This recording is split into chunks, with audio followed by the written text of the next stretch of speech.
महाराष्ट्रातील एकनाथ शिंदे यांच्या शिवसेनेचे नेते आणि महायुती सरकारमधील मंत्री उदय सामंत यांनी आगामी छावा चित्रपटातील काही गोष्टींबद्दल तीव्र आक्षेप घेतलाय।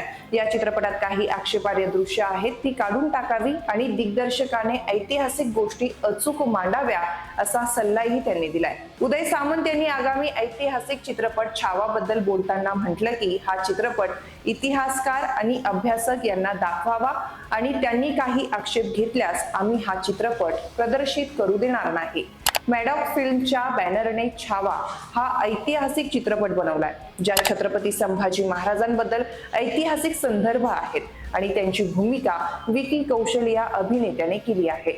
या चित्रपटाचं दिग्दर्शन लक्ष्मण उतेकर यांनी केलंय, ज्यात शूर मराठा शासकाच्या गौरवशाली कारकिर्दीचं चित्रण करण्यात आलंय। हा चित्रपट इतिहास अभ्यासकांना दाखवावा, जर त्यांनी आक्षेप घेतला तर आम्ही ते प्रदर्शित होऊ देणार नाही, हे त्यांनी स्पष्ट केलं।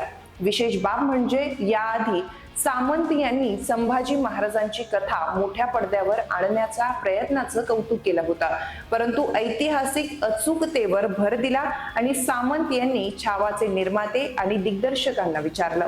नेमकं मंत्री उदय सामंत हे काय म्हटले आहेत पाहूयात। धर्माचे रक्षक आणि स्वातंत्र्याचे रक्षक छत्रपती संभाजी महाराज यांच्या जीवनावर हिंदी चित्रपट बनत आहे, ही आनंदाची बाब आहे। छत्रपतींचा इतिहास जगाला समजावून सांगण्यासाठी असे प्रयत्न आवश्यक आहे, मात्र या चित्रपटात काही आक्षेपार्ह दृश्य असल्याचं मत अनेकांनी व्यक्त केलंय।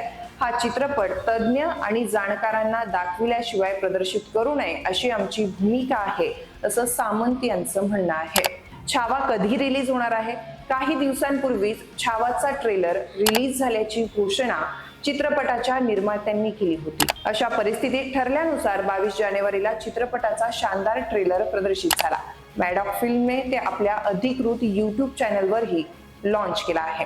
मित्रांनो, तुम्हाला ही माहिती कशी वाटली हे आम्हाला कमेंट करून जरूर कळवा आणि अशाच माहितीपर व्हिडिओसाठी चॅनलला सबस्क्राईब करायला विसरू नका।